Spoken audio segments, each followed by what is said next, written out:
भाई ये जो तुम पर्पल कलर के फूल देख रहे हो ना, इसको कहते हैं नीलकुरिंजी। और ये जो नीलकुरिंजी फ्लावर्स है, इनकी एक खासियत ये है कि ये हर 12 साल में एक बार उगते हैं। सिर्फ 12 साल में एक बार ये फूल खिलते हैं। और नेक्स्ट टाइम ये जो फूल खिलने वाले हैं, ये 2030 में खिलने वाले हैं। क्या आप जानते हैं नीलकुरिंजी फूल के बारे में मैं आपको क्यों बता रहा हूं? क्योंकि ये फूल पूरी दुनिया में केवल भारत के अंदर और भारत के भी वेस्टर्न घाट में उगते हैं। यहां पर आपके सामने फोटो है एशियाटिक लायन की। सर इसके बारे में क्या खास है? एक टाइम ऐसा था, 19वीं सेंचुरी की बात करें तो Asiatic lion Saudi Arabia, eastern Turkey और ईरान में पाए जाते थे।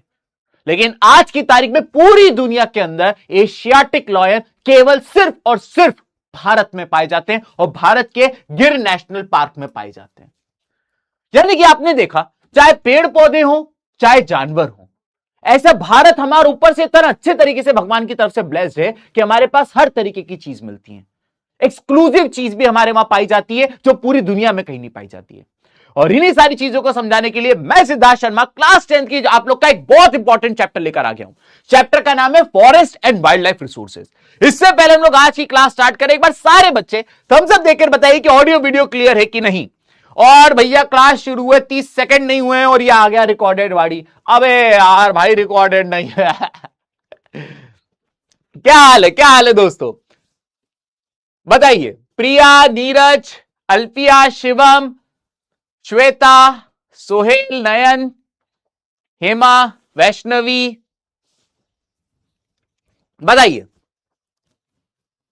क्या हाल चाल है आप लोगों के। कुणाल, अनन्या, ताबिश, याशिका, साजिद, राय, शैफी, बहुत बढ़िया बहुत बढ़िया। तो जैसा कि आप लोगों को मैंने कल ही बता दिया था कि संडे को यानी आज भी आप लोगों की क्लास है। केवल आज का संडे नहीं दोस्तों, 45 दिन के सारे संडे आपके भी गए और मेरे तो खैर कोई बात नहीं। आप लोगों को मैंने पहले भी बताया था कि आप बच्चों के ऊपर सारे संडे कुर्बान है। दोस्तों आज हम लोग एक बहुत ही इंपॉर्टेंट चैप्टर करने जा रहे हैं which is forest and wild life resources. ये चैप्टर बहुत इजी और बहुत छोटा चैप्टर है। सबसे पहले हम ये समझ लें हम इस चैप्टर में पढ़ने क्या वाले हैं। तो हम इस चैप्टर में biological diversity, IUCN, project tiger, classification of forest, community and conservation, joint forest management और सेक्रेड ग्रुप्स के बारे में पढ़ने वाले। ठीक है, तो धीमे धीमे करके स्टार्ट करेंगे।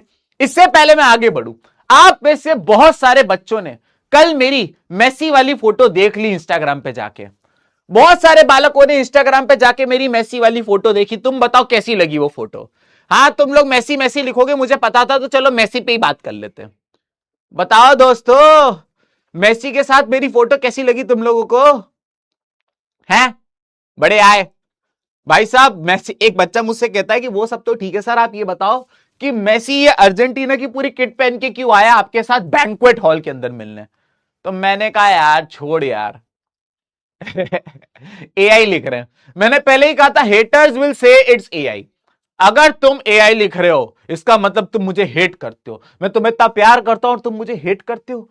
अच्छा सिला दिया तूने मेरे प्यार का है। बहुत बढ़िया बहुत बढ़िया। अच्छा अगर कमबैक किट बहुत सारे बच्चे लिख रहे हैं तो भाई मैं पहले बता दूं क्लास स्टार्ट होने से पहले कि आप लोगों की कमबैक किट डिलीवर होना स्टार्ट हो गई है।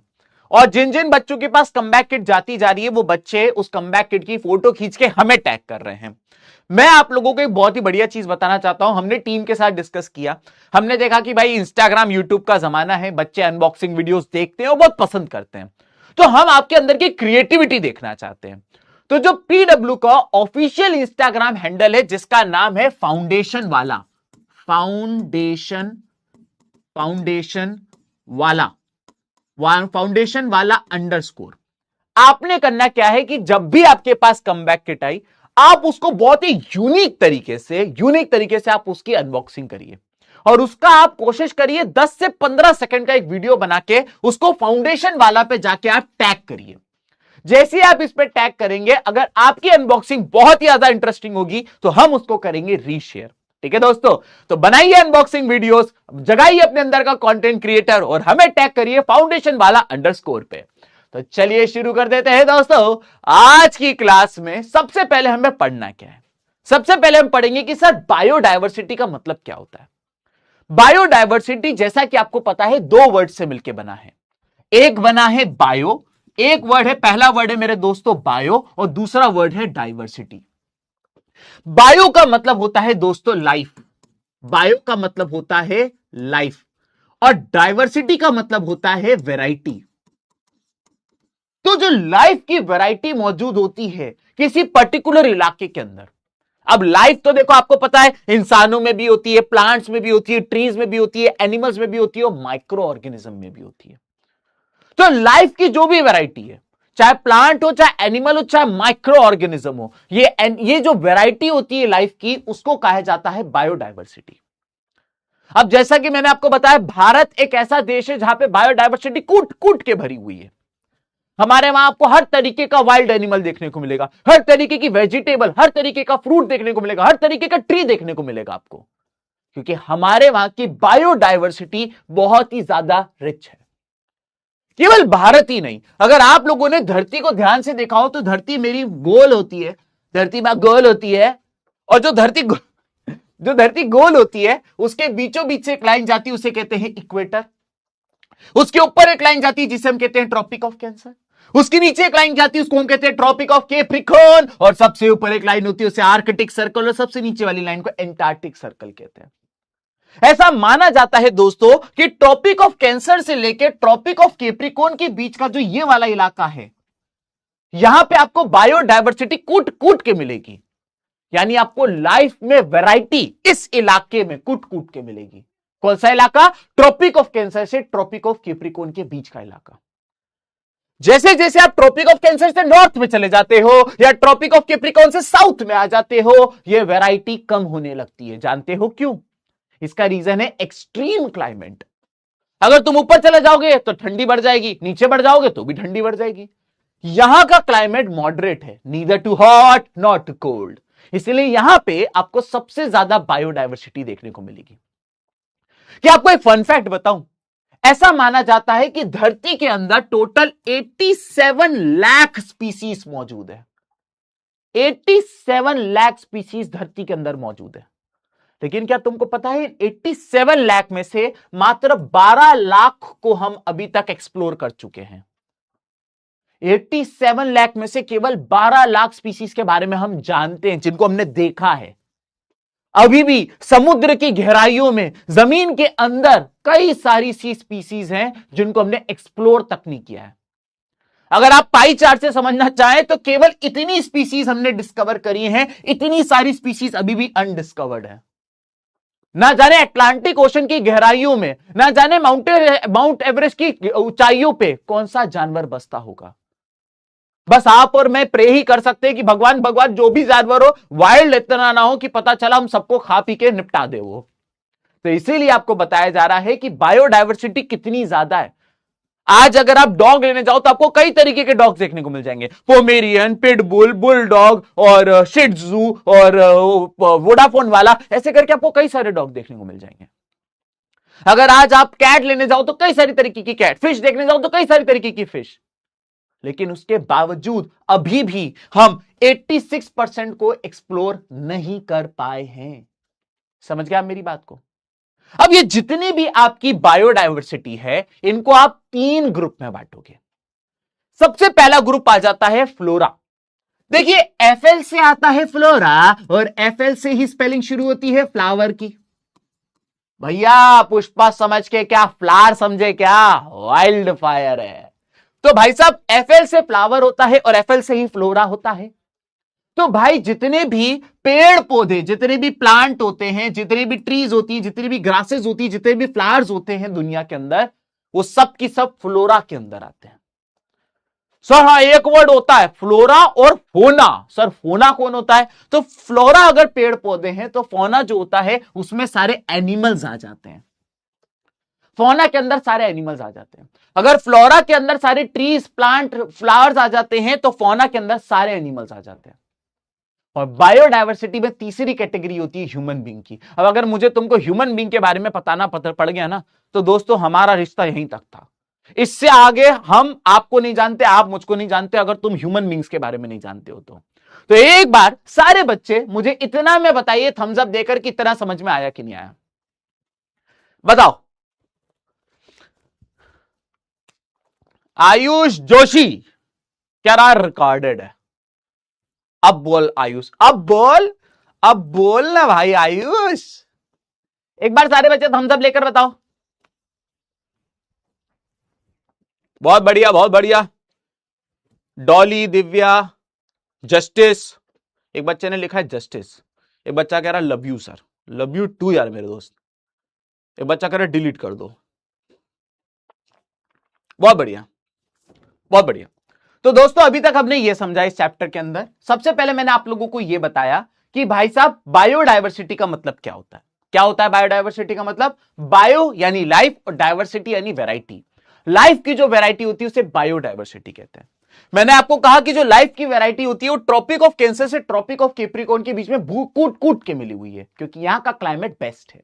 इसके बाद मैंने आपको बताया कि हमारी इतनी वैरायटी होने के बावजूद मैं आपको बताना चाहता हूं टोटल 87 लाख स्पीशीज है धरती के अंदर, उनमें से केवल हम 12 लाख को एक्सप्लोर कर पाए, यानी कि अभी भी 86% स्पीशीज ऐसी है जो अनडिस्कवर्ड है।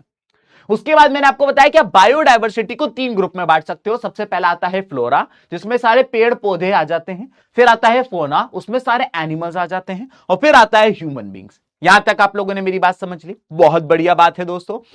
एक बच्चा कह रहा है कि सर आपकी गर्लफ्रेंड, अरे यार ऐसी बातें क्यों करते हो यार तुम लोग, मेरे जले पे तुम लोग नमक क्यों छिड़कते हो, हैं फालतू बातें कर रहे हो, बढ़िया है। चलो भाई आगे बढ़ जाते हैं। इसके बाद आ जाते हैं हम लोग अगले टॉपिक पे, विच इज इकोसिस्टम। इस चैप्टर से आपको क्वेश्चन जो आएगा वो है ना, मैं आपको पहले ही बता दूंगा कि ये क्वेश्चन आ सकता है। फॉर एग्जाम्पल इकोसिस्टम की 2 मार्क्स की डेफिनेशन आप एग्जाम में, 2 मार्क्स की डेफिनेशन आप एग्जाम में एक्सपेक्ट कर सकते हो। 2 मार्क की डेफिनेशन आपको इकोसिस्टम की एग्जाम में मिल जाएगी। Sir what is ecosystem? Ecosystem का मतलब होता है कि एक ऐसा एनवायरनमेंट के अंदर मौजूद सारी चीजें जो एक दूसरे के साथ डिपेंडेंट भी हैं और एक दूसरे से इंटरैक्ट भी करती, वो उसका इकोसिस्टम होता है। मेरी बात ध्यान से सुनिएगा, एक एनवायरनमेंट में मौजूद सारी चीजें जो एक दूसरे से डिपेंडेंट भी हैं और एक दूसरे से इंटरैक्ट भी करती हैं, वो उस जगह का इकोसिस्टम होता है। क्लियर हो गया? अब इस इकोसिस्टम के अंदर बायोटिक और एबायोटिक सारी चीजें मौजूद हैं। आप सर एक एग्जांपल से बता दोगे तो बहुत मजा आएगा। लो पूछ और नेकी नेकी। यहां पर तुम्हारे सामने एक फोटो है फोटो। अब अगर इस फोटो को तुम ध्यान से देखो तो ये एक इकोसिस्टम है। सर कैसे इकोसिस्टम है? क्योंकि इस इकोसिस्टम के अंदर जितने भी एलिमेंट मौजूद हैं वो एक दूसरे पर डिपेंडेंट है। फॉर एग्जाम्पल तुमको इस इकोसिस्टम के अंदर एनिमल्स देखने को मिलेंगे, तुमको इस इकोसिस्टम के अंदर एनिमल्स देखने को मिलेंगे, ठीक है, एनिमल्स देखने को मिलेंगे। और जो ये एनिमल्स तुम देख रहे हो, इसके अलावा तुमको इस इकोसिस्टम के अंदर ट्रीज वगैरह भी देखने को मिलेंगे, ट्रीज वगैरह भी देखने को मिलेंगे। इसके अलावा अगर तुम इस इकोसिस्टम के अंदर देखो तो इस इकोसिस्टम के अंदर तुमको ग्रास भी देखने को मिलेगी। ये सब की सब इस इकोसिस्टम का बायोटिक कंपोनेंट है। ये सब की सब इस इकोसिस्टम का बायोटिक कंपोनेंट है, क्योंकि ये वो चीजें हैं जिनके अंदर जान है। चाहे एनिमल हो, चाहे घास हो, चाहे पेड़ हो, ये सब बायोटिक कंपोनेंट है क्योंकि इनके अंदर लाइफ है। अब मैं आपको बताता हूं इस इकोसिस्टम का एबायोटिक कंपोनेंट। फॉर एग्जाम्पल अगर आप इस इकोसिस्टम को ध्यान से देखें दोस्तों, तो यहां पर आपको वाटर देखने को मिलेगा, यहां पर आपको एयर देखने को मिलेगी, यहां पर आपको सॉइल देखने को मिलेगी। तो ये सारी चीजें जो आप देख रहे हैं, एयर, वाटर, सॉइल, ये सारी चीजें इस इकोसिस्टम की एबायोटिक एलिमेंट है, एबायोटिक एलिमेंट। अब आपने तो सर एक बात बोली थी कि एक इकोसिस्टम के अंदर बायोटिक और एबायोटिक दोनों तरीके के एलिमेंट होते हैं। आपने इस फोटो से यह तो बता दिया कि कौन से बायोटिक है और कौन से एबायोटिक है, लेकिन सर आप यह कैसे बताएंगे कि ये सबकी सब, चाहे बायोटिक हो चाहे एबायोटिक हो, ये आपस में इंटरकनेक्टेड है? आप ये कैसे बताएंगे? तो यहां पर यही बताया जा रहा है कि जैसा कि आप देख सकते हैं कि ये इंटरकनेक्टेड कैसे, आइए मैं बताता हूं। फॉर एग्जाम्पल हम एक एबायोटिक सिस्टम ले लेते हैं जिसका नाम है, मान लेते हैं सॉइल। बेटा सॉइल होगी तो ही उसके ऊपर ग्रास और तो ही उसके ऊपर ट्री होगा, तो ही उसके ऊपर ट्री होगा। अगर सॉइल होगी तो ही घास उगेगी और तभी पेड़ उगेगा। अब जो घास होगी और जो पेड़ होगी तो उसी से ये जो जानवर हैं उसको खा के उनको खाना मिलेगा। तो जैसा कि आपने देखा कि ये जो जानवर हैं ये इस घास और इस पेड़ पे डिपेंडेंट है, ये घास और ये पेड़ सॉइल पे डिपेंडेंट है, ये सारे के सारे जानवर पानी पे डिपेंडेंट है, ये पेड़ जो है ये भी पानी पे डिपेंडेंट है। यानी कि एक एनवायरमेंट में मौजूद बायोटिक और एबायोटिक चीजें जब एक जगह मौजूद होती है और वह आपस से डिपेंडेंट होती हैं, एक दूसरे से इंटरकनेक्टेड होती हैं, तो उसे कहा जाता है इकोसिस्टम। ध्यान से सुनना, इकोसिस्टम की डेफिनेशन 2 मार्क्स के लिए आएगी। मैं एक बार फिर बोल देता हूं, एक इकोसिस्टम के अंदर biotic as well as abiotic दोनों तरीके के एलिमेंट होते हैं। बायोटिक एलिमेंट वो होते हैं जिनमें जान होती है, जैसे कि पेड़ हो गए, घास हो गई, जानवर हो गए, मछली हो गई। एबायोटिक एलिमेंट वो होते हैं जिनमें जान नहीं होती है, जैसे पानी हो गई, हवा हो गई, मिट्टी हो गई। अब एक इकोसिस्टम में जो ये बायोटिक और एबायोटिक एलिमेंट होते हैं ना केवल एक दूसरे पर डिपेंडेंट होते हैं, एक दूसरे से इंटरैक्ट भी करते हैं। फॉर एग्जाम्पल मैंने आपको बताया कि अगर मिट्टी होगी तो ही उसके ऊपर घास और पेड़ उगेगा, घास और पेड़ होगा तो उसी को खा के जानवर जिंदा रहेंगे, जानवर रहेंगे तो वो पानी पिएंगे, ऐसे करके सारी चीजें एक दूसरे से इंटरकनेक्टेड है। तो ये एक इकोसिस्टम का पार्ट है। क्या आप लोगों को इतना समझ में आ गया? सब कुछ समझ में आ गया? अगर इतना समझ में आया तो एक बार सारे बच्चे थम्स अप देकर बताओ ये सब बंद क्यों है। 1 मिनट रुको जरा।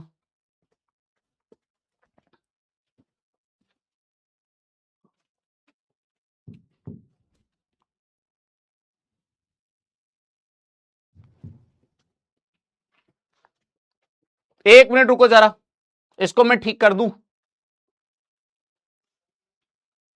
ये थम्स अप वाला आ ही नहीं है। आप लोग चैट में तब तक थम्स अप बना दीजिए। एक बार सारे बच्चे चैट में थम्स अप दे दीजिए जब तक ये ठीक हो रहा है दोस्तों।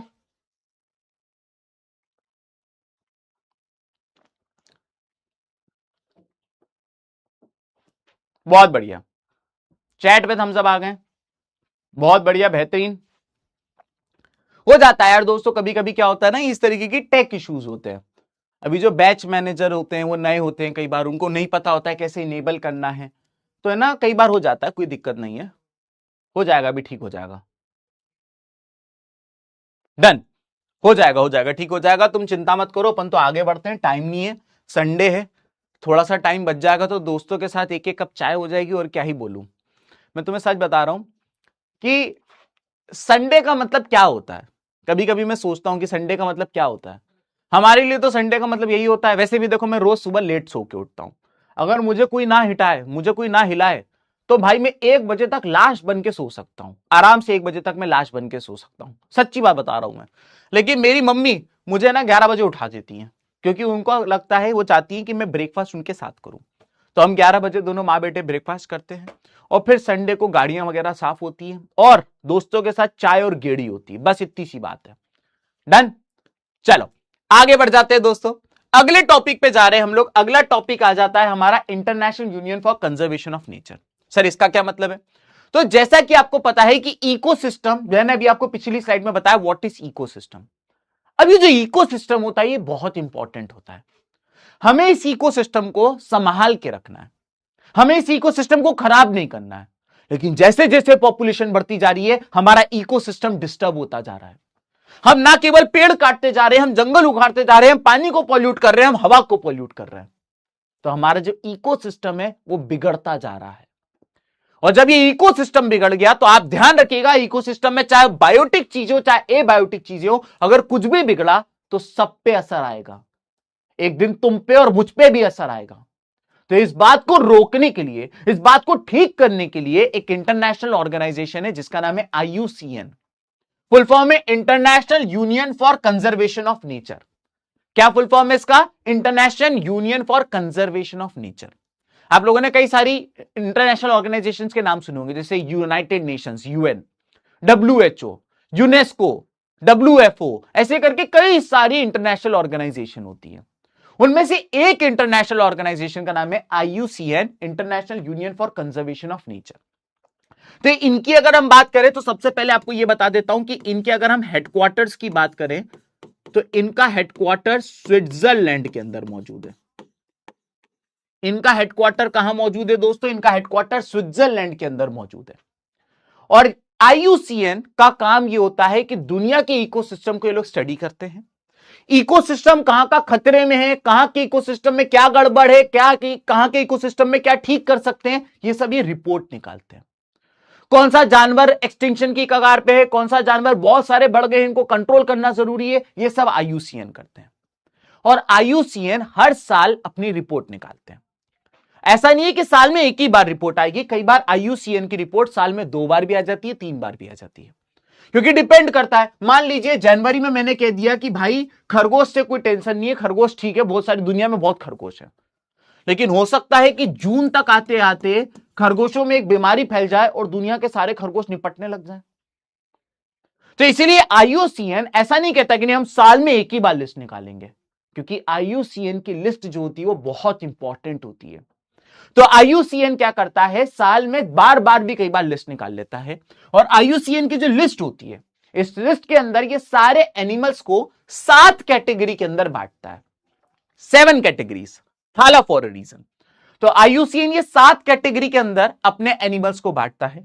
इसमें आप देख सकते हैं सबसे पहले आ जाता है लीस्ट कंसर्न और सबसे लास्ट में आ जाता है एक्सटिंक्ट। तो क्या सर हमको ये 7 की 7 पढ़नी है? नहीं, आपको 7 में से 4 पढ़नी है, आपको 7 में से 4 पढ़नी है। तो सबसे पहले हमें कौन कौन सी पढ़नी मैं आपको बता देता हूं। हमें यह पढ़नी है लीस्ट कंसर्न, इसके अलावा हमें वल्नरेबल पढ़नी है, इसके अलावा हमें एंडेंजर्ड पढ़नी है और उसके अलावा हमें एक्सटिंक्ट पढ़नी है।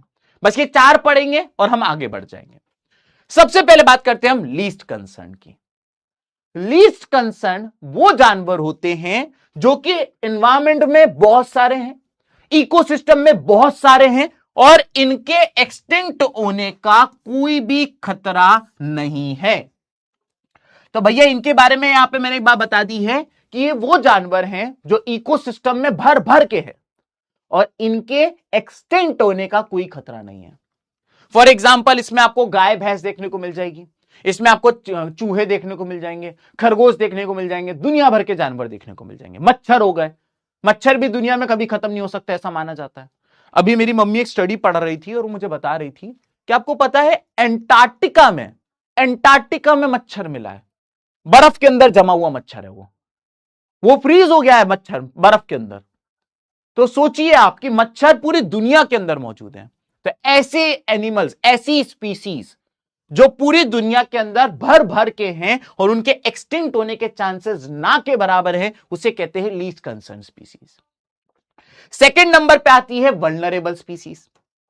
वल्नरेबल स्पीसीज वो होती हैं जो कि हाई रिस्क में मौजूद हैं। अभी हाई रिस्क इनके ऊपर रिस्क मंडरा रहा है। अगर इनको नहीं संभाला गया तो एक दिन ये जानवर निपट जाएंगे। ये वल्नरेबल लिस्ट की लिस्ट में कैटेगरी में आते हैं। इसमें आपको कौन कौन से जानवर देखने को मिलेंगे? ब्लू शिप, एशियाटिक एलिफेंट और गेंजेटिक डॉल्फिन। इसमें आप ब्लू शिप भूल जाओ कोई दिक्कत नहीं है, लेकिन आपको ये दोनों नहीं भूलने, एक एशियाटिक एलिफेंट और एक गेंजेटिक डॉल्फिन। सर इन दोनों को क्यों नहीं भूल सकते? क्योंकि अगर आप बात करें गेंजेटिक डॉल्फिन की तो ये भारत की नेशनल एक्वाटिक एनिमल है। ये हमारे भारत की नेशनल एक्वाटिक एनिमल है गेंजेटिक डॉल्फिन।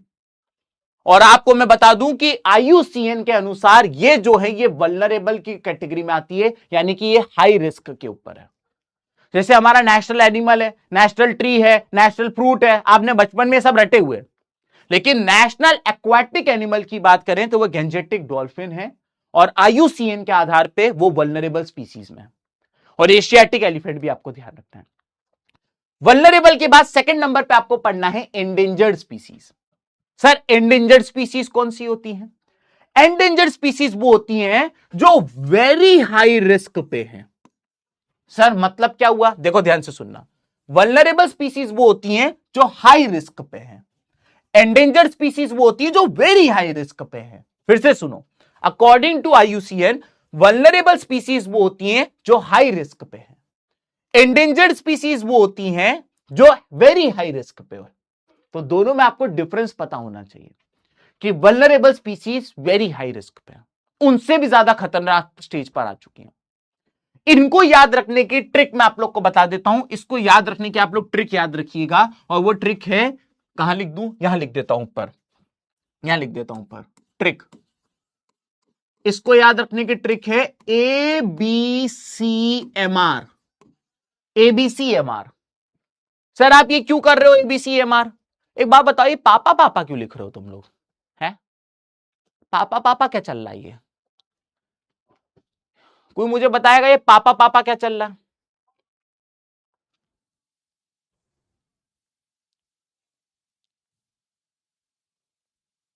ये पापा पापा क्या लिख रहे हो? अब प्रेम प्रेम प्रेम लिख रहे हो।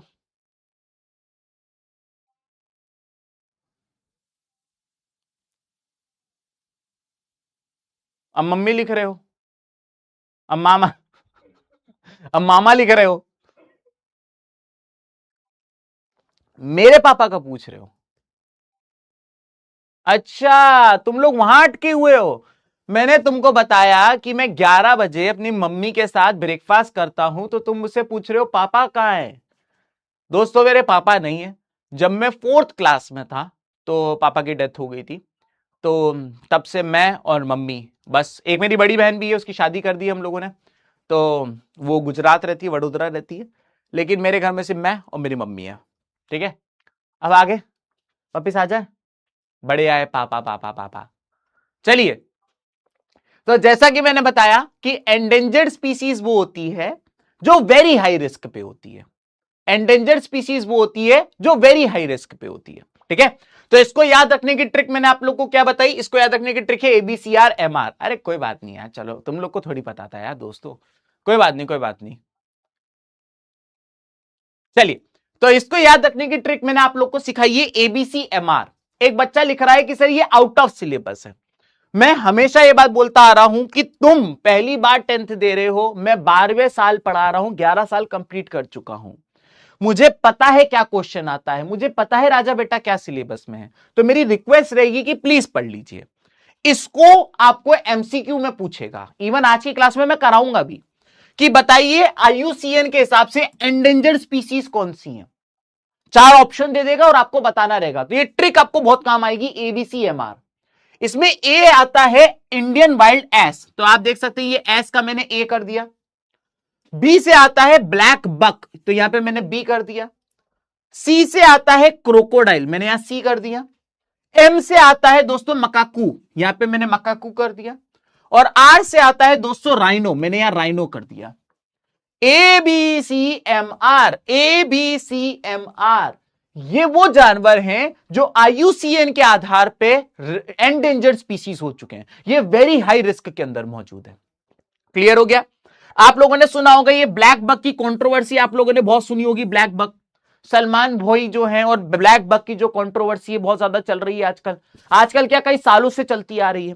तो ये ब्लैक बक क्योंकि एंडेंजर्ड स्पीसीज है, इसीलिए इनकी हंटिंग, इनकी पोचिंग पूरी तरीके से बैन है। और सलमान खान साहब के ऊपर ये आरोप लगाए गए, आरोप ये अभी तक साबित नहीं हुए कि उन्होंने ब्लैक बक की हंटिंग करी थी। तो ये केस चल रहा है दोस्तों कोर्ट के अंदर, भारत की माननीय कोर्ट के ऊपर ये केस चल रहा है। ठीक है, तो ABCMR इसको याद रखने की ट्रिक है दोस्तों। अब मैंने आपको 3 पढ़ा दिए, लीस्ट कंसर्न पढ़ा दिया, मैंने आपको वल्नरेबल पढ़ा दिया, मैंने आपको एंडेंजर्ड पढ़ा दिया। अब मैं आपको पढ़ाने जा रहा हूं एक्सटिंक्ट के बारे में। एक्सटिंक्ट वो है अब जिनका कोई भी नहीं बचा है, वो जानवर जो धरती से पूरी तरीके से गायब हो चुके हैं, समाप्त हो चुके हैं, खत्म हो चुके हैं, उनको कहा जाता है एक्सटिंक्ट एनिमल। तो वो एनिमल्स जो पूरी तरीके से धरती से खत्म हो गए हैं, उनका कोई लाश अब नहीं बचा है, उसे एक्सटिंक्ट एनिमल कहा जाता है। एक्सटिंक्ट एनिमल के कुछ एग्जांपल हैं, जैसे एशियाटिक चीता। सर चीता तो है इंडिया के अंदर, अभी मोदी जी बर्थडे पर लेकर आए थे। वो एशियाटिक चीता नहीं, वो अफ्रीकन चीता है। पहले एक एशियाटिक चीता हुआ करता था जो इंडिया, ईरान, पाकिस्तान ये वाले इलाके में पाया जाता था, लेकिन अब वो चीता खत्म हो गया है। तो एशियाटिक चीता और पिंक हेडेड डक, ये 2 इसके एग्जाम्पल हो जाते हैं। ठीक है, तो मैंने अभी तक आपको क्या बताया? IUCN, international union for conservation of nature नाम की एक ऑर्गेनाइजेशन है, जिसका हेडक्वार्टर स्विट्जरलैंड में। इनका काम होता है कि दुनिया के इकोसिस्टम को स्टडी करना, कौन सा इकोसिस्टम कैसा है, क्या है, ये सब बताया मैंने आप लोग को। IUCN दुनिया के सारे जानवरों की एक लिस्ट निकालती है और उनको 7 कैटेगरी में बांटती है। उन 7 कैटेगरी में से हमने सिर्फ 4 कैटेगरी पढ़ी। सबसे पहले लीस्ट कंसर्न, यानी वो जानवर जो बहुत सारे उनके मरने के चांसेस नहीं है। वल्नरेबल, जो हाई रिस्क पे हैं। एंडेंजर्ड, जो वेरी हाई रिस्क पे हैं। और एक्सटिंक्ट, जो पूरी तरीके से खत्म हो गए। ठीक है, तो ये सारी मैंने आप लोगों को बता दी। अगली चीज जो मुझे आप लोगों को बताना है वो है एंडेमिक स्पीसीज क्या होती है, ये बताइए। अगर एंडेमिक स्पीसीज, देखो आपको सबसे पहले एक वर्ड समझना पड़ेगा कि एंडेमिक का मतलब क्या होता है। Sir what do you mean by endemic? जब कोई चीज कोई एक पर्टिकुलर एरिया तक होती है तो उसे एंडेमिक कहते हैं। फिर से सुनना, जब कोई चीज कोई एक पर्टिकुलर एरिया तक रहती है, कोई पर्टिकुलर सिटी तक या कोई पर्टिकुलर स्टेट तक या कोई पर्टिकुलर कंट्री तक रहती है तो उसे एंडेमिक कहते हैं। लेकिन जैसे ही वो पूरी दुनिया में फैल जाती है तो उसे पेंडेमिक कहते हैं।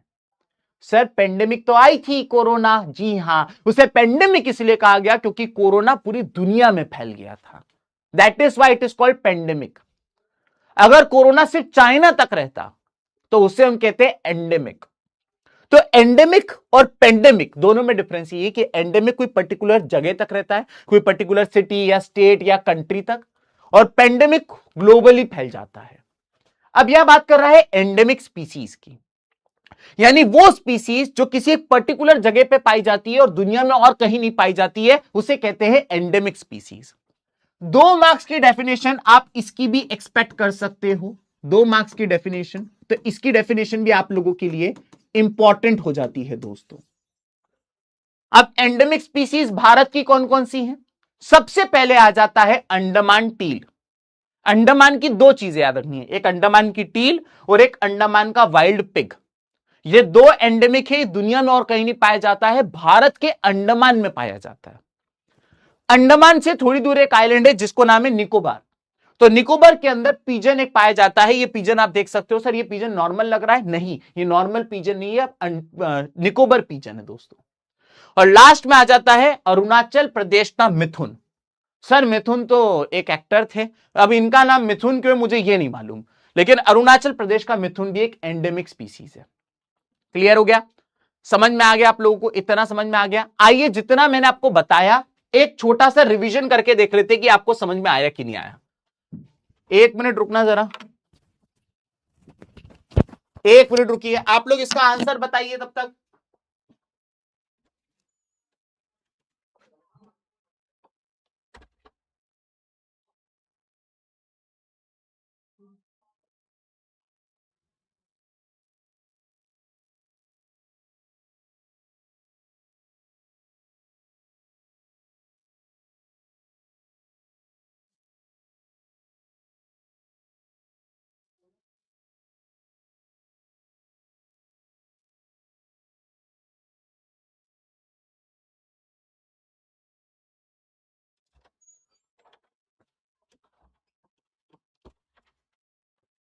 बताइए दोस्तों इसका क्या जवाब होगा?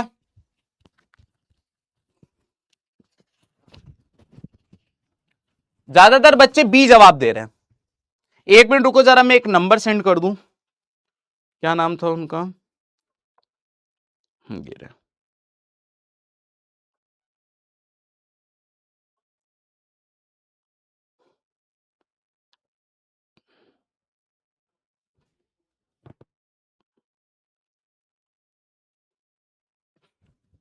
देखिए दोस्तों, पता नहीं पोल क्यों नहीं चल रहा है, मैंने एस्केलेट कर दिया है, देखते हैं कि क्या ठीक हो पाता है कि नहीं। अब जैसा कि मैंने आपको बताया कि मैं हमेशा ये बात बोलता आ रहा हूं कि अगर आप आईएएस आईपीएस बनना चाहते हो तो यूपीएससी की सिविल सर्विसेज एग्जाम सीएसई आपको देना पड़ेगा। और यूपीएससी की सिविल सर्विसेज एग्जाम में 6 से लेकर 10 तक की सारी एसएसटी की book, history, political science, economic, geography बहुत इंपॉर्टेंट हो जाता है। ये क्वेश्चन सीधा सीधा आपके इस चैप्टर से उठा के दिया हुआ है। यूपीएससी के 2011 के प्रीलिम्स का क्वेश्चन नहीं है। क्वेश्चन पूछ रहा है कि रेड डेटा बुक्स के अनुसार which is published by IUCN, तो आईयूसीएन की जो रेड डेटा बुक होती है उसमें क्या चीजें होती है? क्या उसमें वो एंडेमिक प्लांट्स और एनिमल्स के बारे में बताता है? क्या वो थ्रेटेंड प्लांट और एनिमल के बारे में बताता है? क्या protected sites for nature conservation की होती है, या marine and fresh water species के बारे में होती है? ज्यादातर बच्चों ने बी जवाब दिया है और मैं आपको बता देना चाहता हूं कि B is the correct answer. हमने अभी पढ़ा कि IUCN दुनिया के सारे पेड़ पौधे और जानवरों को 7 कैटेगरी में बांटता है, डिपेंडिंग कि क्या वो थ्रेटेंड हैं, क्या वो एक्सटिंक्ट होने वाली हैं, या फिर उनकी मात्रा मौजूद है अच्छी खासी। तो इसलिए इसका सही जवाब बी है। जितने बच्चों ने बी कहा है उनका जवाब बिल्कुल सही है। बोलो तारा रारा। अगला क्वेश्चन आ जाते हैं हम लोग। Which of the following animal group belongs to the category of endangered animal? मैंने इसको याद रखने की तुमको ट्रिक भी बताई है, बताओ इसका सही जवाब क्या है? ये एंडेंजर्ड एनिमल्स कौन से हैं बताइए, इनमें से ट्रिक बताइए, ट्रिक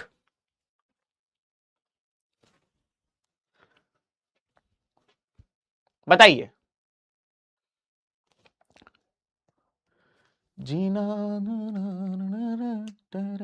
एक बच्चा करा 7 करोड़। बहुत बढ़िया। मैंने आपको इसको याद रखने की ट्रिक बताई थी, ABCMR। ठीक है, इसमें ए से था इंडियन वाइल्ड एस, बी से था ब्लैक बक, सी से था क्रोकोडाइल, एम से था लायन टेल्ड मकाकू, और आर से दोस्तों क्या था बताओ? आर से दोस्तों क्या था? आर से था राइनो। तो जैसा कि आप देख सकते हो ABCMR, यहां पे आप देख सकते हो ए भी दिख रहा है मुझे, यहां पे बी भी दिख रहा है मुझे, यहां पे सी भी दिख रहा है मुझे, यहां पे एम भी दिख रहा है मुझे, यहां पे आर भी दिख रहा है। तो इसका सही जवाब हो जाएगा ए, ABCMR। देखा, किसी छोटी छोटी ट्रिक से आपका काम हो जाता है दोस्तों। अगली जगह जाते हैं। विच IUCN list category indicates the highest risk of extinction? 7 है, उसमें से हाईएस्ट रिस्क ऑफ एक्सटिंक्शन कौन सा बताता है? ABCD बताइए।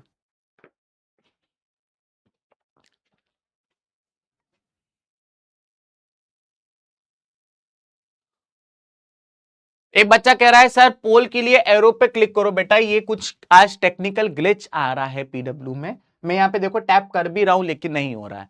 मैंने टीम से बोल दिया है, वो इसके ऊपर काम कर रहे हैं, है ना। हम माफी चाहते हैं कि ऐसा हो गया आपके साथ, माफी, लेकिन हो जाएगा दोस्तों, ठीक है ना, थोड़ा सा टाइम दीजिए बस। हाँ, बहुत बढ़िया। यहां पर ज्यादातर बच्चों ने जवाब दिया है ए, लेकिन मैं आपको बता दूं इसका सही जवाब है क्रिटिकली एंडेंजर्ड। देखिए, एंडेंजर्ड से तो ज्यादा खतरनाक क्रिटिकली एंडेंजर्ड होगा ना भाई। यहां पे 4 में सबसे ज्यादा खतरनाक क्या है? देखो जरा ध्यान से सुनो, ध्यान से सुनना। इस 4 में सबसे हाईएस्ट कौन सा है, उसने ये पूछा है। अब देखो यहां पर ये कह रहा है वल्नरेबल। वल्नरेबल यानी कि हां थोड़ा बहुत खतरा है लेकिन टेंशन नहीं है। फिर आता है नियर थ्रेटेंड, यानी कि हां इनको भी खतरा है लेकिन इतना ज्यादा खतरा नहीं है। फिर आता है एंडेंजर्ड, यानी कि ये ज्यादा खतरे में। और फिर एक आता है क्रिटिकली एंडेंजर्ड, ये सबसे ज्यादा खतरे में है। तो इसीलिए इसका सही जवाब सी होगा दोस्तों, समझ गए। चल आगे बढ़ जाते हैं। अब हम लोग आ जाते हैं अगले टॉपिक पे, which is depletion of forest in India. अगर हम भारत की बात करें तो ऐसा माना जाता है कि भारत का जो टोटल एरिया है, भारत की जो टोटल लैंड है, उसमें से 80.9 मिलियन हेक्टेयर जो है, 80.9 मिलियन हेक्टेयर जो है वो जंगल है। अब आप में से अगर कोई बच्चा ये सोच रहा है कि सर ये हेक्टेयर क्या होता है, तो मैं तुम्हें पिछली क्लास में सिखा चुका हूं। जमीन को नापने की 2 यूनिट होती है, एक होता है एकड़ और एक होता है हेक्टेयर। आप मुझे खुद बताइए एकड़ और हेक्टेयर में ज्यादा बड़ा वर्ड कौन सा है? तो आप बोलोगे सर हेक्टेयर ज्यादा बड़ा वर्ड है, इसलिए हेक्टेयर जो है वो ज्यादा बड़ा वर्ड है, इसलिए हेक्टेयर ज्यादा है। क्लियर है। एकड़ की बात करें तो एकड़ 1 फुटबॉल फील्ड के बराबर होता है। 1 फुटबॉल फील्ड के बराबर 1 एकड़ होता है। लेकिन अगर आप हेक्टेयर की बात करें तो हेक्टेयर जो होता है वो 2.5 फुटबॉल फील्ड के बराबर होता है। 2.5 फुटबॉल फील्ड के बराबर होता है 1 हेक्टेयर। ठीक है। भारत का जो टोटल जमीन है उसमें से 80.9 मिलियन हेक्टेयर जंगल है। परसेंटेज में बात करें तो लगभग 24% हमारा ये जंगल है। तो सर ये 24% तो बहुत है? जी नहीं, मैं आपको पिछली क्लास में भी बता चुका था कि नेशनल फॉरेस्ट पॉलिसी कहती है कि देश की जमीन का 33% एटलीस्ट जंगल होना चाहिए, और अभी हम 24% पे हैं। तो कोई ये बहुत बड़ा नंबर नहीं है, हमें इसको सुधारने की जरूरत है। हां, सुधार हो रहा है। यहां पे बताया गया है कि 2019 से बात करें तो हमारा जो फॉरेस्ट कवर है वो 2261 स्क्वायर किलोमीटर जो है वो एक्सपेंड हो गया है। लगभग 2300 किलोमीटर स्क्वायर हमारा फॉरेस्ट कवर जो है वो एक्सपेंड हो गया है दोस्तों। क्लियर हो गया? अब लेकिन हमारा जंगल जो है वो डिप्लीट हो क्यों रहा है, फॉरेस्ट कट क्यों रहे, आप ये बताइए। तो फॉरेस्ट के कटने की कई रीजन है।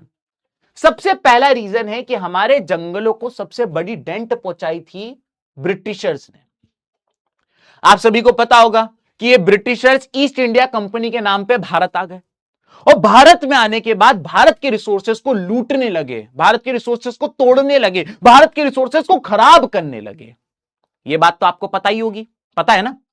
अब ये भारत की किस चीज के ऊपर नजर थी इनकी, ये भारत में दो चीजों के लिए लकड़ी ढूंढ रहे थे। एक तो इनको लकड़ी चाहिए थी अपने शिप्स बनाने के लिए, तो इनको एक तो शिप्स बनाने के लिए लकड़ी चाहिए थी, क्योंकि आपको पता है ब्रिटेन कितनी दूर है, तो भारत से सामान ले लेकर ब्रिटेन तक जाने के लिए इनको शिप्स चाहिए थे। क्या दबाना है?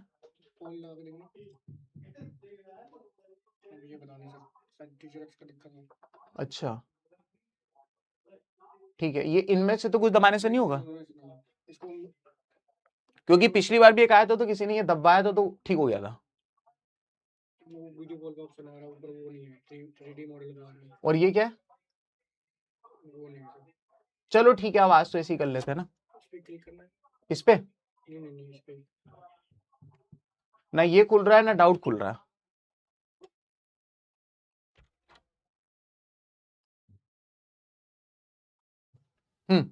तो जैसा कि मैंने आपको बताया कि ब्रिटिशर्स भारत से लूट लूट के हमारे रिसोर्सेज लेकर जा रहे थे। तो सबसे पहले इन्होंने भारत से लकड़ी तोड़ना स्टार्ट करी ताकि उससे शिप्स बना सके, और दूसरा ये भारत में रेलवेज बनाना चाहते थे। और आपको पता होगा कि जो ट्रेन होती है, ट्रेन की दो पटरियों को जगह पे बनाए रखने के लिए स्लीपर ट्रैक्स होते हैं। ट्रेन की दो पटरी को जगह पे बनाए रखने के लिए स्लीपर ट्रैक्स मौजूद होते हैं, इनको कहा जाता है स्लीपर ट्रैक्स।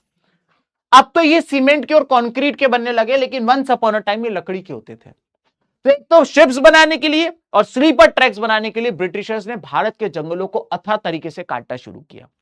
इसके कारण हमारे जंगल डिप्लीट हुए। दूसरा रीजन है एग्रीकल्चरल एक्सपेंशन। जैसे जैसे देश की आबादी बढ़ती है, देश के लोगों को खाना चाहिए रहता है, और जितना ज्यादा खाना चाहिए रहता है उतना ज्यादा वो लोगों के लिए एग्रीकल्चर की जरूरत आ जाती है। यहां तक मेरी बात समझ में आ गई? जब देश आजाद हुआ था तो देश की पॉपुलेशन 40 करोड़ थी। आज 2025 में हमारे देश की पॉपुलेशन 140 करोड़ हो चुकी है। तो ऑब्वियस सी बात है, 40 करोड़ के लिए पहले इतने से जो खेत थे उसमें काम हो जाता था, लेकिन 140 करोड़ लोगों को खाना खिलाने के लिए अब हमें और ज्यादा खेत चाहिए रहेंगे। तो जैसे जैसे पॉपुलेशन बढ़ती है, लोग जंगल को काट के उसमें खेती करने लगते हैं। दूसरा रीजन ये आ जाता है। तीसरा रीजन आ जाता है दोस्तों, मल्टीपर्पस रिवर प्रोजेक्ट्स। हम लोग किस तरीके से जंगलों को काट के वहां पे डैम्स बना रहे हैं, तो इससे भी हमारे जंगलों को नुकसान हो रहा है। और लास्ट आ जाता है ग्रेजिंग। हम लोगों ने क्या किया, जंगलों को काट दिया है और उस इलाके पे, लंबे लंबे इलाकों पे हमने घास उगवा दी है। और वो जो घास है, वो घास हमने इसलिए उगवाई है ताकि वहां के गाय भैंस बकरी इसको खा सके। तो ये चार मेजर रीजन है जिसके कारण हमारा जो फॉरेस्ट है ये डिप्लीट होता जा रहा है। यहां तक आप लोग को बात समझ में आ गई? तो सर फॉरेस्ट डिप्लीट होता जा रहा है, फॉरेस्ट खराब होता जा रहा है, आपको पता है, मुझको पता है, मोदी जी को नहीं पता है क्या? मोदी जी को भी पता है, हमारे देश की गवर्नमेंट को भी ये बात पता है, और उसके लिए वो क्या कर रही है आइए इसको समझते हैं। तो सबसे पहली बात यहां पे ये बताई गई है कि भारत सरकार में नेशनल फॉरेस्ट पॉलिसी आई थी। ये नेशनल फॉरेस्ट पॉलिसी हमसे पहले ब्रिटिशर्स लेकर आ चुके थे भारत के लिए, और ब्रिटिशर्स नेशनल फॉरेस्ट पॉलिसी लेकर आए थे 1894 में। सर ब्रिटिशर्स देखो कितने अच्छे हैं, हम तो फालतू में उन लोगों को बुरा भला कहते हैं, कितने अच्छे लोग हैं, भारत के फॉरेस्ट के लिए नेशनल फॉरेस्ट पॉलिसी लेकर आए थे। लेकिन उस नेशनल फॉरेस्ट पॉलिसी ये इसलिए लेकर आए थे ताकि भारत के रिसोर्सेस को ये और ज्यादा चुरा सके। इनको इस बात से दिक्कत थी कि जंगलों में कई सारे ट्राइबल लोग रहते हैं और वो जंगल की लकड़ी थोड़ी सी यूज कर लेते हैं। उनको इस बात से दिक्कत थी कि जंगल की लकड़ी इंडियंस कैसे यूज कर रहे हैं, सारी लकड़ी ब्रिटिशर्स इस्तेमाल करेंगे। और इस बात से बचने के लिए ये लोग लेकर आए थे नेशनल फॉरेस्ट पॉलिसी 1894 में, और इन्होंने भारत के जंगलों से भारतीयों को ही उखाड़ के बाहर फेंक दिया था।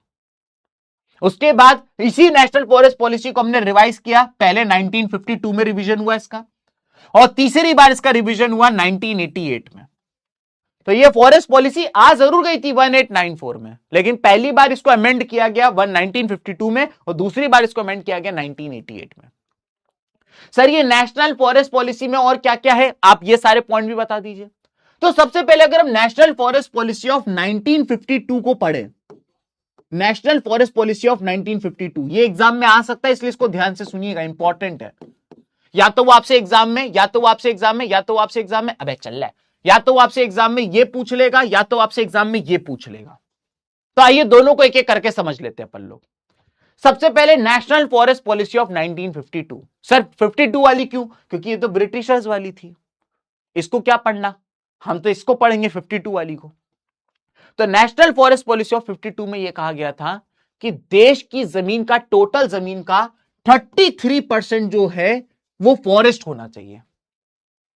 अभी तुम थोड़ी देर पहले खुश हो रहे थे कि हमारा तो 24% है, कम है। 52 में कहा गया था 33% होना चाहिए, अब तो पता नहीं कितना ही होगा। साथ ही साथ नेशनल फॉरेस्ट पॉलिसी में यह बात कही गई थी कि जो जंगल हैं वो बहुत ही ज्यादा प्रीशियस है, उनसे हमें रिसोर्सेज मिलते हैं, वो हमारी आज की जनरेशन तो छोड़िए, फ्यूचर जनरेशन के लिए भी इंपॉर्टेंट है। तो जंगलों को वाइजली इस्तेमाल करेंगे, उनका सस्टेनेबल डेवलपमेंट करेंगे। तीसरी बात इन्होंने कहा था नेशनल फॉरेस्ट पॉलिसी में कि हम जंगलों को अलग अलग कैटेगरी में बांटेंगे, जो आज हमें पढ़ना भी है, reserve forest, protected forest, unclass forest, ऐसे करके अलग अलग कैटेगरी में हम जंगलों को बांटेंगे, ये इसमें कहा गया। और चौथा पॉइंट इन्होंने ये कहा कि हम जंगलों को बचाने के लिए फॉरेस्ट सर्विसेज लेकर आएंगे। सर ये फॉरेस्ट सर्विसेज क्या होता है, मैं आपको बता देता हूं। मैंने आपको पिछली क्लास में भी ये बात बताई थी कि अगर आप यूपीएससी जैसे एग्जाम को देते हैं तो उससे ना केवल आप आईएएस ऑफिसर बन सकते हैं, आप आईपीएस ऑफिसर बन सकते हैं, आप आईआरएस ऑफिसर रेवेन्यू सर्विसेज में जा सकते हैं, टैक्स जीएसटी वगैरह में, आप फॉरेन सर्विसेज में जा सकते हैं, इंडियन फॉरेन सर्विसेज में जा सकते हैं, और एक और होता है इंडियन फॉरेस्ट में, इंडियन फॉरेस्ट सर्विसेज, आप इसमें भी जा सकते हैं। ठीक है, तो जो फॉरेस्ट सर्विसेज होती है, यूपीएससी के एग्जाम से इंडियन फॉरेस्ट सर्विसेज के ऑफिसर्स होते हैं, इनको ट्रेनिंग दी जाती है कि जंगलों के लिए क्या, सारी पढ़ाई वगैरह उनको कराई जाती है और वो जंगलों को प्रोटेक्ट करते हैं। तो ऐसे ऑफिसर्स वगैरह अपॉइंट किए जाते हैं जो लोकल लोगों की मदद से, लोकल लोगों को एक बार ट्रेनिंग भी देते हैं और कई बार लोकल लोगों से खुद भी सीखते हैं और जंगलों को बचाते हैं। क्या आप लोगों को नेशनल फॉरेस्ट पॉलिसी समझ में आ गया? एक बार सारे बच्चे थम्स अप देकर बताइए। अब तुम लोग सब लोग तलविंदर लिख रहे हो, तुमको क्या लग रहा है मैं गाना गा दूंगा तुम तलविंदर लिख दोगे? तो इतना समझ में आ गया तो एक बार सारे बच्चे थम्स अप दे दो।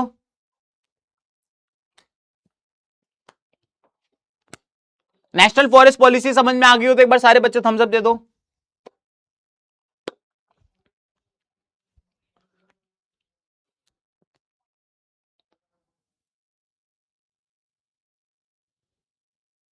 डॉली, अवंतिका, अंशिका, युवराज, आर्यन, अमान, प्रियांश, जुबेरिया, सल्लू, शिवम, बहुत बढ़िया, लव यू टू मेरे बच्चे, लव यू टू।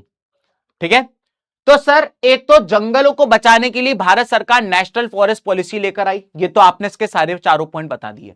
ये हमें एग्जाम में आ सकता है, बिल्कुल आ सकता है, 4 नंबर के लिए आएगा, चारों पॉइंट लिख के आने हैं तुमको। पहला पॉइंट लेकिन तुम इसमें ये लिख के आइएगा कि नेशनल फॉरेस्ट पॉलिसी ब्रिटिशर्स लेकर आए थे 1894 में, इसको पहली बार अमेंड किया था 1952 में, दूसरी बार अमेंड किया था 1988 में। एक बच्चे ने बहुत बढ़िया क्वेश्चन पूछा था, सर अमेंड का मतलब क्या होता है? अमेंड का मतलब होता है जब आप अपने कॉन्स्टिट्यूशन में कोई चीज चेंज करते हो, किसी लॉ को चेंज करते हो तो उसे अमेंड करना कहते हैं। तो जब आप अपने कॉन्स्टिट्यूशन में किसी लॉ को चेंज करते हो तो उसे अमेंड करना कहते हैं। क्लियर हो गया? चलो सर नेशनल फॉरेस्ट पॉलिसी तो आपने बहुत तगड़े तरीके से बता दी, अब आप बता दीजिए wild life protection act of 1974। पूछ और नेकी जैसा तुमने कहा। अब अगर हम बात करें वाइल्ड लाइफ, एक सेकंड, 1974 तो नहीं लिखा था कहीं? हाँ 72 ही लिखा है ना, हाँ मैंने गलत बोला था, 72। तो Indian wild life protection act आया 1972 में। जैसे जंगलों को बचाना जरूरी था, वैसे ही अब हमारे वाइल्ड एनिमल्स को भी बचाना जरूरी था, यह सरकार को पता चल गया था। तो सबसे पहले तो सरकार ने यह कहा कि हम वाइल्ड एनिमल्स की हंटिंग पे पूरी तरीके से बैन लगाते हैं। कोई भी वाइल्ड एनिमल्स को आप हंट नहीं कर सकते हो। Hunting of wild animal is strictly band in India, strictly illegal in India. ठीक है सर। दूसरी बात बोली गई कि इसमें हम लोगों ने एंडेंजर्ड स्पीसीज की एक लिस्ट बनाई है। Indian wild life protection act of 1972 में हमने एंडेंजर्ड स्पीसीज, यानी वो स्पीसीज जो ज्यादा खतरे में है, उसकी हमने एक लिस्ट बनाई है और हमने कहा है कि इनका हम स्पेशल टेक केयर करेंगे। ये एंडेंजर्ड है, ये वेरी हाई रिस्क पे है, अगर इनको अभी नहीं बचाया गया तो ये पूरी तरीके से खत्म हो जाएंगे, मर जाएंगे। तो Indian wild life protection act of 1972 में हमने एंडेंजर्ड एनिमल की एक लिस्ट बनाई है और उनको हम स्पेशल केयर देने वाले हैं। सर उसमें कौन कौन से जानवर हैं? उसमें ये वाले जानवर हैं।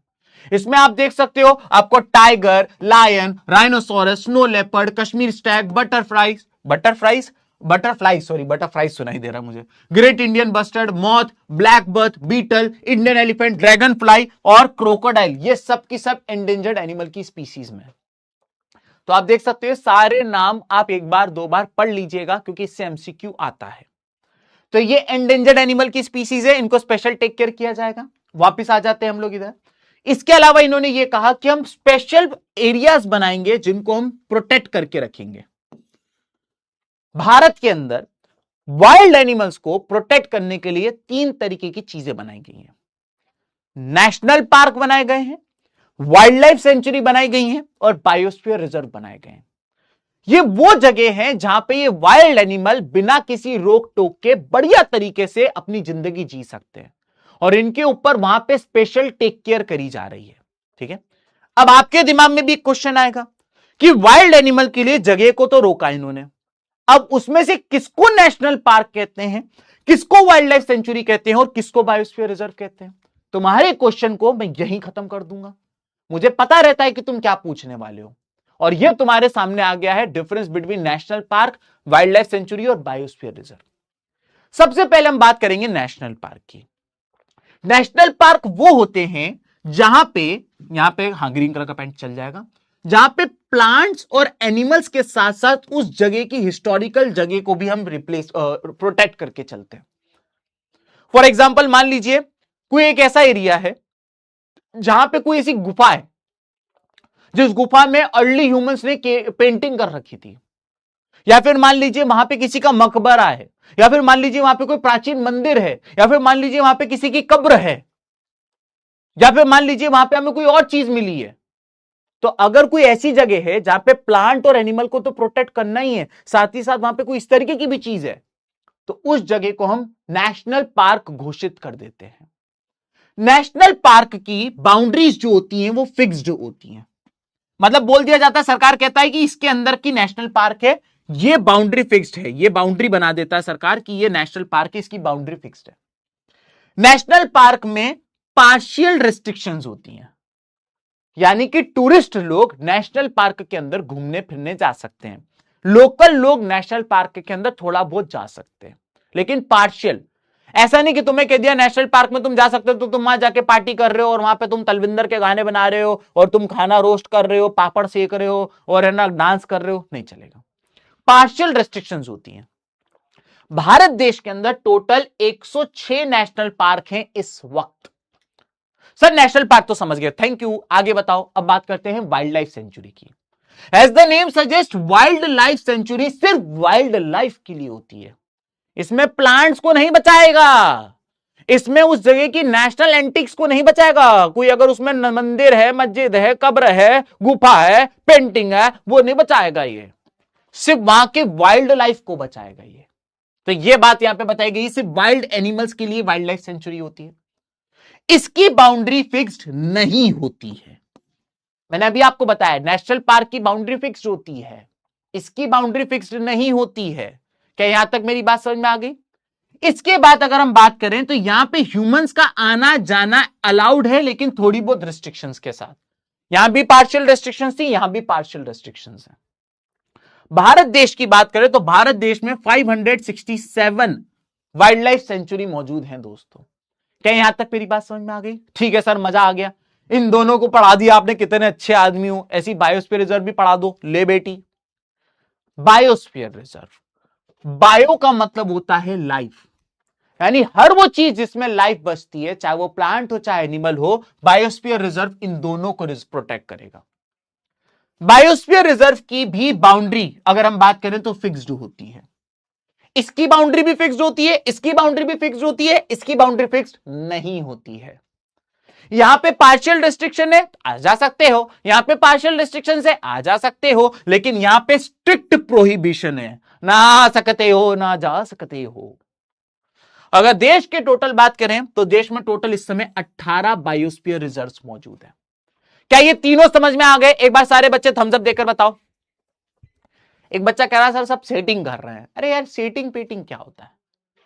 मैं तुमको एक सीधी बात बताऊंगा, तुम बाकी बच्चे थम्स अप दो, तब तक मैं तुम्हें एक बात बताऊंगा। इस समय टाइम हो रहा है 7:56, ठीक है, 7:56 इस समय हो रहा है, और इस समय मुझे कैमरे के उस पार लगभग लाखों बच्चा देख रहा है। उन लाख बच्चे में से अगर 1% भी मैं निकाल लूं, 1%, तो वो 1000 होता है। अगर वो 1% भी पढ़ाई छोड़ के चैट कर रहा है तो वो तुमको वो दिख रहा है। 99,000 बच्चा अभी भी पढ़ रहा है। समझ पा रहे हो तुम मेरी बात को? अब वो जो 1% बच्चा है, 1000, कायदे से तो उसको भी पढ़ना चाहिए, लेकिन वो उसकी जिंदगी है। मैं तो रिक्वेस्ट ही करता हूं बेटा 45 दिन बच्चे पढ़ ले। नहीं पढ़ोगे तो फिर तुम्हारा कुछ नहीं हो पाएगा। तो जो बच्चे अगर इस तरीके से चैट कर रहे हैं, अगर आपको डिस्ट्रैक्शन हो रहा है तो आप चैट को साइड करके फुल स्क्रीन पे लेक्चर देखिए।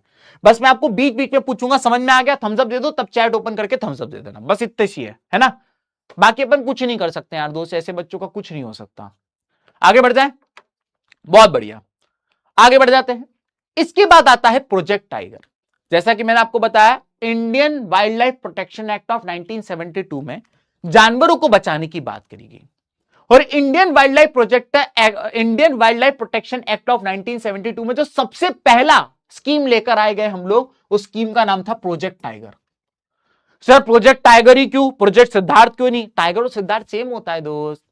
तो प्रोजेक्ट टाइगर हम इसलिए लेकर आए क्योंकि once upon a time Bharat के अंदर 55,000 टाइगर्स थे जो घट के 1827 रह गए थे। हमारे वहां टाइगर्स 55,000 से 1800 हो गए थे। इनको बचाना सबसे इंपॉर्टेंट था। सर ऐसा क्यों, ये इतने सारे कम क्यों हो गए? क्योंकि हम टाइगर्स की हंटिंग भी कर रहे थे, पोचिंग भी कर रहे थे, और हम उनके हैबिटेट को भी लॉस पहुंचा रहे थे। सर ये हंटिंग और पोचिंग में डिफरेंस क्या होता है? जब आप जानवर को उसके मीट को खाने के लिए मारते हो, दैट इज कॉल्ड हंटिंग। जब आप जानवर को उसके बॉडी पार्ट के लिए मारते हो, उसकी स्किन के लिए, उसकी बोन्स के लिए, उसके हॉर्न्स के लिए, दैट इज कॉल्ड पोचिंग। तो जब जानवर को खाने के लिए मारते हो दैट इज हंटिंग, और जब उसके बॉडी पार्ट के लिए मारते हो दैट इज पोचिंग। टाइगर्स की पोचिंग होती थी, कोई टाइगर खाता नहीं था, लेकिन टाइगर्स की पोचिंग होती थी। साथ ही साथ टाइगर को हम लोग ने क्या किया, टाइगर जिस जंगलों में रहता था हमने वो जंगल काट दिए, तो टाइगर के घर का, उसके हैबिटेट का नुकसान हो गया। तो इसीलिए पोचिंग हैबिटेट लॉस के कारण भी ये बनने लग गए थे। ब्रिटिशर्स ने अपना ये स्पोर्ट बना दिया था, जंगलों में जाके टाइगर मार रहे हैं, उसकी स्किन को अपनी दीवार पे लगा रहे हैं कि देखो ये टाइगर मैंने मारा था, अपने हाथ से मारा था। इस चक्रों में 55,000 से 1827 रह गए थे। Once upon a time India और नेपाल में दुनिया के 2/3 टाइगर इंडिया और नेपाल में पाए जाते थे दोस्तों। क्या तुमको ये बात पता है? तो भारत ने डिसाइड किया कि नहीं, अब हमें सबसे पहले प्रोजेक्ट टाइगर लेकर आना होगा, नहीं तो टाइगर निपट जाएंगे। प्रोजेक्ट टाइगर में सबसे पहले अगर हम बात करें कि इससे क्या फायदा हुआ, तो प्रोजेक्ट टाइगर से पॉपुलेशन बढ़ना चालू हुई, और 1800 से पॉपुलेशन बढ़ के डबल हो गई है। आज की तारीख में भारत के अंदर 3600 टाइगर मौजूद है, 3682 टू बी प्रिसाइज। आज की तारीख में भारत में दुनिया के 70% टाइगर जो हैं वो भारत के अंदर रहते हैं, और ये सिर्फ और सिर्फ प्रोजेक्ट टाइगर के कारण हो पाया। अगला बात मैं आपको बता दूं कि इससे लिए हम लोगों ने कई सारे टाइगर रिजर्व्स बनाए थे। ताकि टाइगर के हैबिटेट को, यानी जहां वो रहते हैं, वो जंगल को नुकसान ना हो, हमने उस जंगल को टाइगर रिजर्व घोषित कर दिया और देश में 54 टाइगर रिजर्व तक बना दिए। आपको एग्जाम में क्वेश्चन आता है, ध्यान से सुनना, right a short note on Indian wild life protection act या फिर right a short note on project tiger. इसका सब पार्ट यह आएगा, was project tiger a success और failure. Right a short note on project tiger, was project tiger a success और failure. तो आपको बताना है कि इट वॉज अ सक्सेस, क्योंकि जो पॉपुलेशन है वो हमने 1800 से 3600 डबल कर दी। दुनिया का 70% टाइगर आज की तारीख में भारत में है। देश में 54 टाइगर रिजर्व बनाए गए। अब कई बार आपसे वो इंडिया के 5 मेजर टाइगर रिजर्व के नाम पूछ लेता है, तो आपको वो कहां है और उनका नाम क्या है आपको यह पता होना चाहिए। सबसे पहले उत्तराखंड का टाइगर रिजर्व का नाम है जिम कॉर्बेट नेशनल पार्क। उसके बाद अगर आप राजस्थान आ जाए तो सारिस्का वाइल्ड लाइफ सेंचुरी। उसके बाद अगर आप मध्य प्रदेश चले जाएं तो बांधवगढ़ नेशनल पार्क। इसके बाद अगर आप आसाम चले जाएं तो मानस टाइगर रिजर्व, और अगर आप लोग वेस्ट बंगाल चले जाएं तो सुंदरबन नेशनल पार्क। एक क्वेश्चन सीबीएसई ने इतना बढ़िया पूछा था ना, बच्चों के विकेट गिर गए थे। उन्होंने क्या किया, यहां पे स्टेट का नाम लिखा और यहां पे उसके टाइगर रिजर्व का नाम लिखा, टाइगर रिजर्व का नाम लिखा, और ऐसे इन्होंने 4 बनाए, 1 2 3 4, और उन्होंने क्या करा, इसमें से एक गलत कर दिया और पूछ रहे थे बताइए ये कौन सा गलत है। फॉर एग्जाम्पल वो पूछ रहे हैं Sariska tiger reserve Rajasthan, Bandhavgarh national park Assam, Sundarbans national park West Bengal, Jim Corbett national park Uttarakhand. बताइए इन चारों में से कौन सा गलत है, कौन सा गलत हमने पेयर कर दिया है। तो अगर आपने ध्यान से सुना हो तो मैंने बांधवगढ़ को आसाम बोल दिया था, समझे। तो तुमको वो टिक करके आना है कि ये वाला तुमने गलत किया है, ये वाला टाइगर रिजर्व इस स्टेट में तुमने ये गलत कर दिया है। क्लियर हो गया। तो यहां पे आपने टाइगर रिजर्व भी समझ लिया।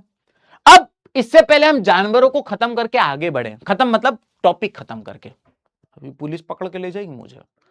तो आज की तारीख में दुनिया में 7 वाइल्ड कैट्स मौजूद हैं, जिसमें Jaguar, Puma, leopard, snow leopard, चीता, लायन और टाइगर है।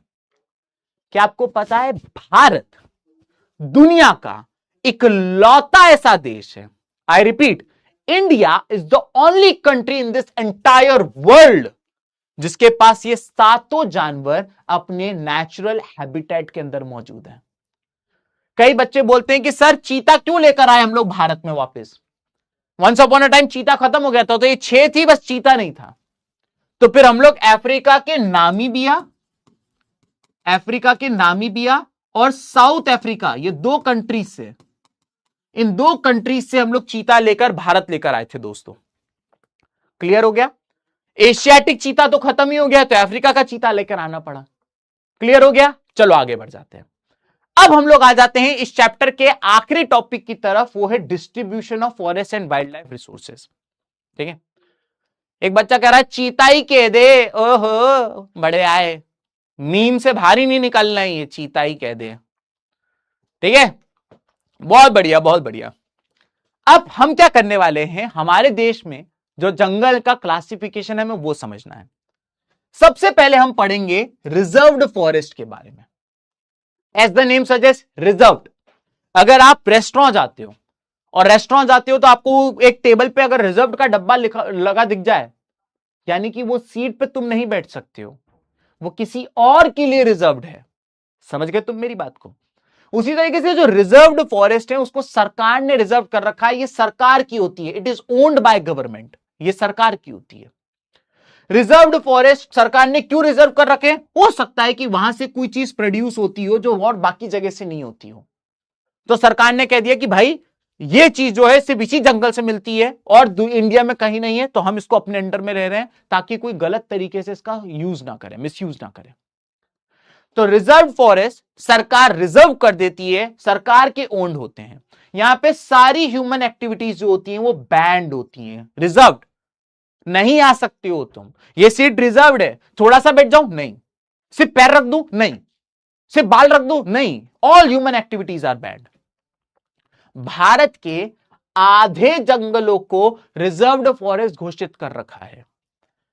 सबसे ज्यादा कहां पर रिजर्व फॉरेस्ट देखने को मिलेंगे? जम्मू कश्मीर, उत्तराखंड, वेस्ट बंगाल, महाराष्ट्र, आंध्र प्रदेश, केरला और तमिलनाडु। ये वो स्टेट्स है जहां पे आपको सबसे ज्यादा रिजर्व फॉरेस्ट देखने को मिलेंगे।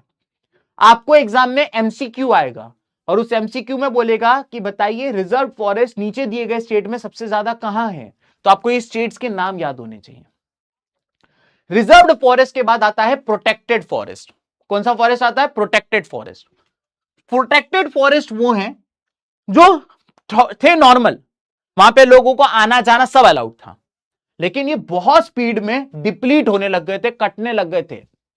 तो सरकार ने इनकी फर्दर डिप्लीशन को होने से रोकने के लिए इन फॉरेस्ट को भी अपने अंडर में ले लिया, यानी ये वाले फॉरेस्ट भी सरकार के कंट्रोल में है। लेकिन जो प्रोटेक्टेड फॉरेस्ट है यहां पे लोकल लोगों का आना जाना अलाउड है और लोकल लोग वहां पे जाके थोड़ी बहुत चीजें वहां से इस्तेमाल कर सकते हैं। देश में जितने भी फॉरेस्ट हैं उनमें से जो 1/3 फॉरेस्ट है, यानी कि 33% फॉरेस्ट जो है वो प्रोटेक्टेड फॉरेस्ट है। इंडिया में सबसे ज्यादा प्रोटेक्टेड फॉरेस्ट आपको कहां देखने को मिलेंगे? पंजाब, हरियाणा, हिमाचल प्रदेश, राजस्थान, बिहार और उड़ीसा में। तीसरी कैटेगरी आ जाती है अनक्लास्ड फॉरेस्ट।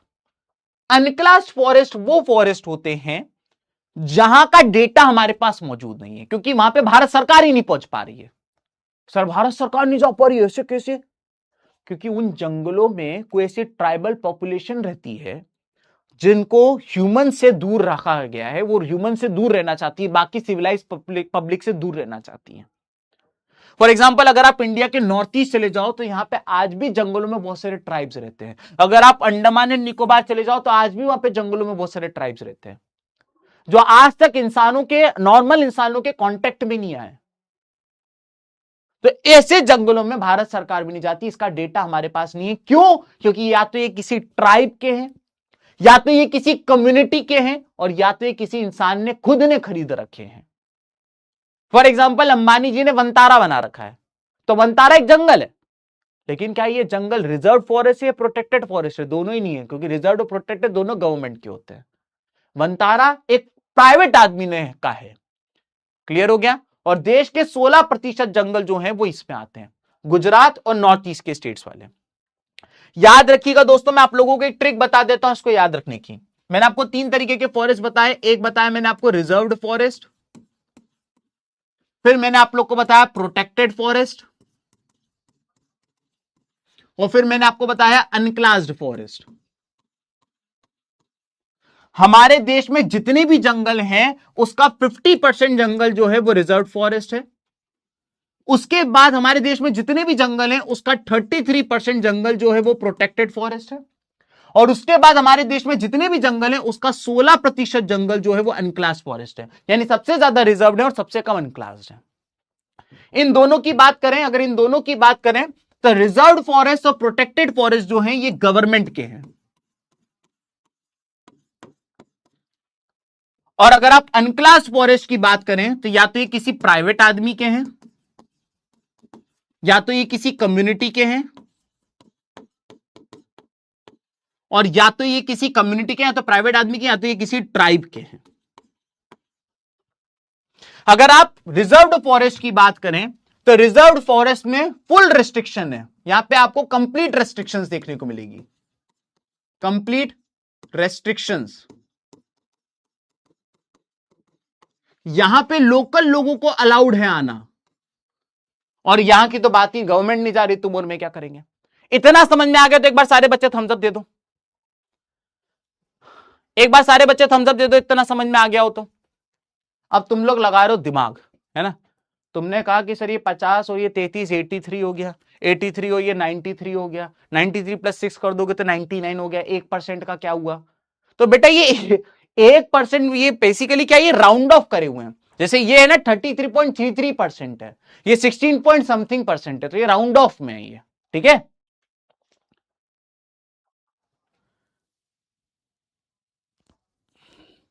बहुत बढ़िया, बेहतरीन, थम्सअप आने लगे मेरे पास। पृथ्वी, विशाल, आराध्या, सुहाना, आदर्श, रिया, सृष्टि, वैष्णवी, अंशिका, आदित्य, रौनक, अंश, इशिता, हर्षित।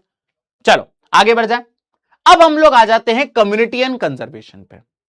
कई बार क्या होता है कि कुछ कुछ कम्युनिटी ने खुद कंजर्वेशन करने के बारे में सोचा। आपको 4 एग्जाम्पल बताऊंगा जिसमें कम्युनिटी खुद आगे आई और उन्होंने कहा हम अपने नेचर को खुद कंजर्व करेंगे। सबसे पहले मैं आपको बताना चाहता हूं सारिस्का टाइगर रिजर्व के बारे में। अभी थोड़ी देर पहले ही बता रहा था कि सारिस्का टाइगर रिजर्व जो है वो राजस्थान के अंदर मौजूद है। तो दरअसल हुआ क्या कि सारिस्का टाइगर रिजर्व वाला जो इलाका था, यहां पे कुछ इलीगल तरीके से मार्बल निकाला जा रहा था टाइगर रिजर्व के अंदर से, जबकि ये इलीगल है। Indian wild life protection act of 1972 ये कहता था कि किसी भी टाइगर रिजर्व में कोई भी इस तरीके की माइनिंग नहीं हो सकती है, लेकिन कुछ गुंडे लोग वहां पे जाके इलीगली मार्बल निकाल रहे थे। तो वहां के जो लोकल लोग थे उन्होंने इसके खिलाफ आवाज उठाई और उन्होंने कहा कि वाइल्ड लाइफ प्रोटेक्शन एक्ट के अगेंस्ट है, और वो लोग इसके अगेंस्ट खड़े हो गए। आखिरकार माइनिंग करने वाले जो लोग थे उनको चुपचाप वहां से भागना पड़ा। दूसरा एग्जाम्पल है ये आपके राजस्थान के अलवर का। ठीक है, यहां पे बताया गया है कि inhabitant of 5 villages in Alwar district of Rajasthan have declared 1200 hectare. अब वैसे तो क्या होता है कि national park, wild life sanctuary, biosphere reserve ये सरकार घोषित करती है। यहां के लोग जो राजस्थान के अलवर डिस्ट्रिक्ट के लोग थे ये देख रहे थे कि हमारे वहां बहुत सारे जंगली जानवर हैं और उनकी हंटिंग हो रही है। इन्होंने सरकार को खूब रिक्वेस्ट करी कि साहब ये जगह जो है यहां पे हंटिंग हो रही है, साहब यहां के जानवर मर रहे हैं। सरकार ने शायद सुना नहीं, तो इन्होंने खुद ने 1200 हेक्टेयर की जो जमीन थी उसको खुद ने सेंचुरी में घोषित कर दिया, यानी भैरवदेव डाकव सेंचुरी उसका नाम रख दिया।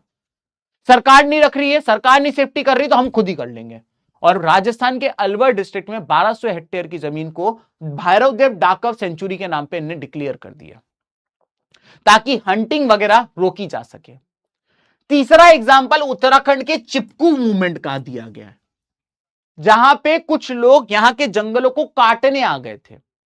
तो जो वहां की महिलाएं थी जिनको लीड कर रही थी सुंदरलाल बहुगुणा जी, ये आप लोगों को एमसीक्यू में आ जाता है।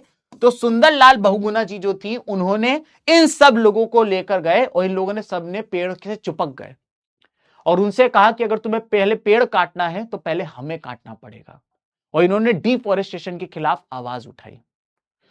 चौथा और आखिरी बताया गया है कि किस तरीके से फार्मर्स ने एक आंदोलन बनाया था जिसका नाम था बीज बचाओ आंदोलन। ये जो बीज बचाओ आंदोलन था इसमें इन्होंने बताया कि हमको सीड्स को प्रोटेक्ट करके रखना पड़ेगा। धीमे धीमे करके सीड्स की क्वालिटी खराब होती जा रही है। जो काम सरकार को करना चाहिए था वहां की लोकल कम्युनिटी ने बीज बचाओ आंदोलन करके किया। तो मैंने आपको 4 कम्युनिटी बताई कि किस तरीके से उन लोगों ने खुद से काम किया। एक राजस्थान के आपको मैंने सबसे पहले उसका बताया था, कहां गया मैं नाम ही भूल गया होता इतनी सी देर में। सारिस्का टाइगर रिजर्व का बताया था मैंने आपको। उसके बाद मैंने आपको राजस्थान के अलवर डिस्ट्रिक्ट का बताया था जो भैरवदेव डाकव सेंचुरी में कन्वर्ट कर दिया। उसके बाद उत्तराखंड का चिपकू मूवमेंट, और उसके बाद मैंने आप लोग को बताया दोस्तों ये वाला, ठीक है, बीज बचाओ आंदोलन। ये 4 समझ में आ गए? एक बार सारे बच्चे थम्स अप दे दो। नहीं यश सोनी बेटा, ये क्लास रिकॉर्डेड नहीं है। मैं खुद स्वयं श्री श्री सिद्धार्थ जी शर्मा, घड़ी में हो रहा है इस समय 8:13, संडे, मैं आप लोगों को पढ़ा रहा हूं। ठीक है,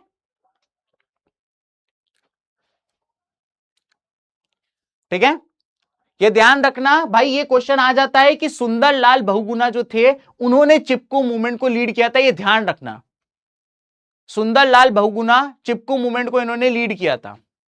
वेरी गुड, आगे बढ़ जाते हैं दोस्तों, थम्स अप आ गए हैं। अगला टॉपिक है हमारा ज्वाइंट फॉरेस्ट मैनेजमेंट, जो इस चैप्टर का सेकंड लास्ट टॉपिक है।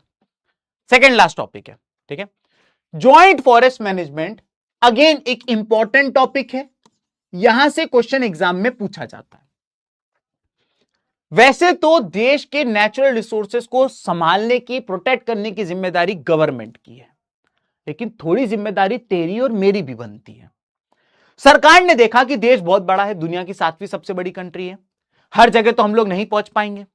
तो सरकार ने लोकल लोगों से बोला कि आप सामने आइए, आप और हम मिल के काम करेंगे। यह जंगल है? बोले हां है। बोले इस जंगल में जो लकड़ी है थोड़ी बहुत वो देखो, जो भी इस जंगल में उग रहा है आप उसका इस्तेमाल कर सकते हो, बस टिम्बर का इस्तेमाल नहीं कर सकते हो। किसका इस्तेमाल नहीं कर सकते हो? टिम्बर का इस्तेमाल नहीं कर सकते हो। तो सरकार ने कहा ये जो भी जंगल है, टिम्बर की लकड़ी छोड़ के तुम सारी लकड़ी का इस्तेमाल कर सकते हो। लेकिन इसका मतलब ये नहीं कि तुम लकड़ी काट काट के तुम खुद तस्करी करने लग जाओ, पुष्पा बहु बन जाओ। नहीं, जितनी लकड़ी तुमको चाहिए उतनी ही लकड़ी तुम यूज करोगे, हम तुम्हें परमिशन दे रहे हैं, ठीक है। और अगर ये टिम्बर की लकड़ी उग भी रही है तो हम इसको काटेंगे, जो पैसा आएगा उसमें से थोड़ा सा पैसा हम तुमको भी देंगे, ठीक है। अब लोकल लोगों ने कहा यार तुम हमारे ऊपर इतना वो कर रहे हो, कुछ तो गड़बड़ है दया। तो उन्होंने कहा इसके बदले इस इलाके में कोई बाहर से आके माइनिंग ना करे, जंगल ना काटे, जानवर ना मारे, इसका जिम्मेदारी तुम्हारी। तुम्हें बस क्या करना है। अब तुम बोलोगे कि ये कैसे होगा, मान लो कोई हंटिंग करना है बंदूक लेके, तो लोकल लोग को आगे कर दिया है, थोड़ी है, पुलिस आर्मी होनी चाहिए थी। तो इन्होंने यहां पे ये बात बोली कि भाई ध्यान से सुनो, आपके वहां अगर कोई आ जाए जंगल में तो आप हमें इंफॉर्म करोगे, हम तो हर समय इधर नहीं रह पाएंगे, बस आप हमें इंफॉर्म कर देना, बाकी हम संभाल लेंगे। तो आपने देखा किस तरीके से गवर्नमेंट और लोकल लोग ने मिलके एक कैंपेन चलाया जो जॉइंट फॉरेस्ट मैनेजमेंट था। यह पूरे देश में नहीं हुआ, सबसे पहले इसकी शुरुआत उड़ीसा से हुई 1988 में। फिर जब ये उड़ीसा में सक्सेसफुल हो गया तो देखते ही पूरे देश में फैल गया, ठीक है। तो जॉइंट फॉरेस्ट मैनेजमेंट में गवर्नमेंट और लोकल लोग मिलके फॉरेस्ट को बचाते हैं। सरकार कहती है कि आप नॉन टिम्बर लकड़ी इस्तेमाल कर सकते हो, टिम्बर को बेच के जो रेवेन्यू आएगा वो भी हम शेयर करेंगे, बस शर्त है कि आप जो नॉन टिम्बर है उसका एक्सेसिव यूज ना करो, खुद काट काट के बेचना ना शुरू कर दो, और अगर इस जंगल को कोई नुकसान पहुंचाने आएगा तो आप हमें इंफॉर्म करोगे। इस तरीके से मिलजुल के किया, उड़ीसा में शुरू हुआ 1988 में। ये पूरी चीज मैंने तुम लोगों को बता दी, ठीक है। लास्ट टॉपिक आ जाता है सीक्रेट ग्रुप, इस चैप्टर का आखिरी टॉपिक। सर सीक्रेट ग्रुप क्या है? एक बच्चा कह रहा है सर हिंदी क्लास है, हिंदी क्लास है। बस बेटा खत्म कर रहा हूं यार, है ना। सीक्रेट ग्रुप की अगर हम बात करें, आज हम एक ऐसे देश में रहते हैं कि हम पेड़ों की भी पूजा करते हैं, हम सूरज और चांद की भी पूजा करते हैं, हम नदियों की भी पूजा करते हैं, हम जानवरों की भी पूजा करते हैं। हमारे देश के अंदर हर चीज में हम ऐसा बोलते हैं कि हर चीज में देव बसते हैं, है ना। लेकिन ऐसा क्यों, हर चीज में देव क्यों बसते हैं? देखो एक सिंपल सी बात है, आपको पता है पहले भारत में बहुत सारे लोग गाय खाया करते थे, लेकिन फिर गौतम बुद्ध आए और गौतम बुद्ध ने कहा नहीं गाय मत खाओ, गाय का जो दूध होता है वो बहुत इंपॉर्टेंट होता है, गाय को मां के समान रखो। और जैसे जब एक बच्चा छोटा होता है तो मां का दूध पी के पैदा जिंदा रहता है, उसी तरीके से जब तुम बड़े होते हो तो तुम गाय का दूध पी के जिंदा रहोगे। उसके बाद से गाय हमारी माता है और तुमको कुछ नहीं आता है नारा बना, और गाय जी को हमने हमारी मां बनाया और हमने उनको मानना बैन करवाया। हम लोग बरगद के पेड़ को, पीपल के पेड़ को, तुलसी के पेड़ की पूजा करते हैं, क्यों? क्योंकि तुलसी के पेड़ से हम दवाइयां बनाते हैं, इन पेड़ों से हमें ऑक्सीजन मिलता है। हमने जब इनकी पूजा करना शुरू कर दी तो हमने इनको काटना बंद कर दिया, तो हमारा यह फायदा हो गया। हम नदी की पूजा करते हैं, गंगा मैया होती है, यमुना मैया होती है, तो हम इससे पॉल्यूशन हमें नहीं करना चाहिए था, वो बात अलग है कि हो रहा है। तो बेसिकली नेचर को बचाने के लिए हम नेचर को सेक्रेड बना देते हैं, उसको देव का दर्जा दे देते हैं, क्योंकि जब आपने उसको भगवान बना दिया, पवित्र बना दिया, तो फिर आप उसको नुकसान नहीं पहुंचाओगे। तो जब नेचर को आप पवित्र बना के नुकसान होने से बचा लेते हो, that is called secret group. अब ये सीक्रेट ग्रुप के आपके कुछ एग्जाम्पल दिए हुए हैं।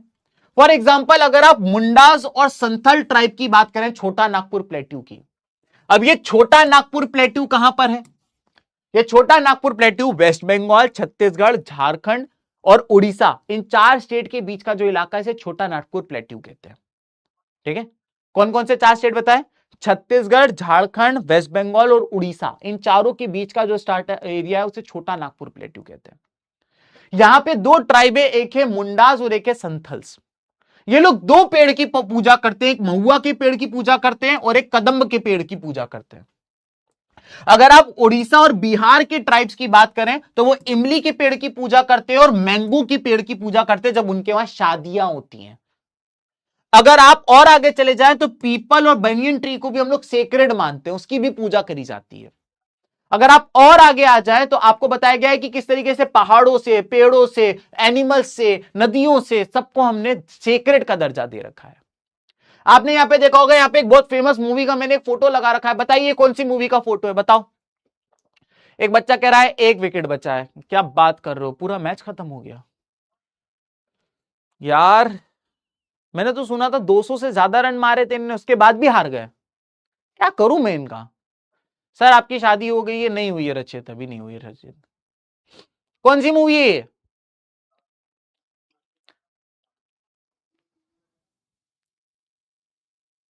बहुत बढ़िया। तो आपने बजरंगी भाईजान में देखा था कि वो किस तरीके से बंदर आते ही वो लोग हाथ जोड़ लेते थे, क्योंकि हम बंदरों को भी हिंदू रिलीजन के अंदर हनुमान जी का अवतार मानते हैं। तो आपने देखा कैसे सेक्रेड ग्रुप में हम इसकी भी वो करते हैं। अगर चले जाए राजस्थान का जो बिश्नोई समाज है, वो ब्लैक बक जिसको हिंदी में चिंकारा कहा जाता है, वो लोग उनको बहुत सेक्रेड मानते हैं। ठीक है, चलो अब यहां पर कुछ क्वेश्चंस है, फटाफट फटाफट ये करते हैं, उसके बाद चैप्टर समाप्त करते हैं। पहला क्वेश्चन आपके सामने, Indian wild life protection act of कब आया था? ये क्वेश्चन, एक सेकेंड थोड़ा सा गड़बड़ हो गया है, बताइए इसका जवाब बताइए। Indian wild life protection act कब आया था? आप लोग जवाब दीजिए, तब तक मैं इसको यहां से हटा दूं।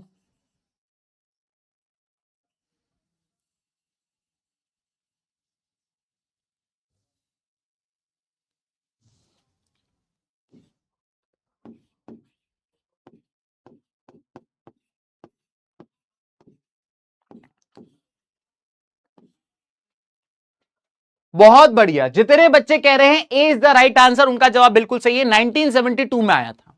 अगला क्वेश्चन बताइए, सबसे पहला वाइल्ड लाइफ कंजर्वेशन को करने के लिए सबसे पहला प्रोजेक्ट कौन सा आया था, बताइए।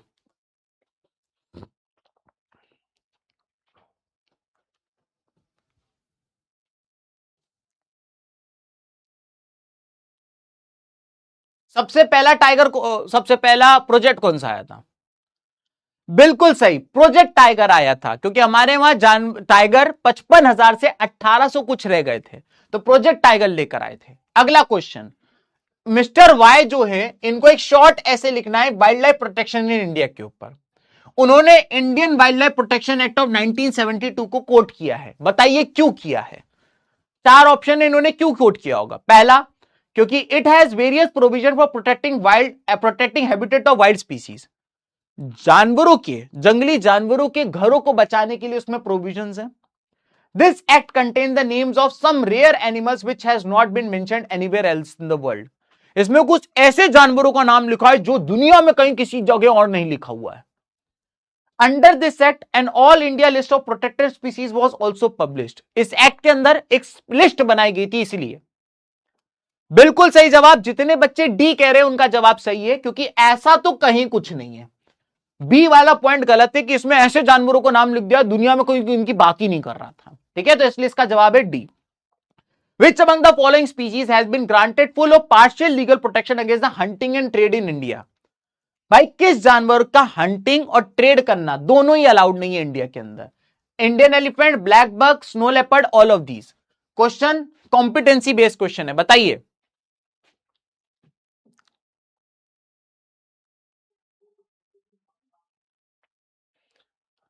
बिल्कुल सही जवाब, इसका जवाब भी डी है दोस्तों। इंडिया में सारे वाइल्ड एनिमल्स की हंटिंग पे बैन है, सारे वाइल्ड एनिमल्स, चाहे वो एलिफेंट हो, ब्लैक बक हो या स्नो लेपर्ड हो, सबके ऊपर बैन है।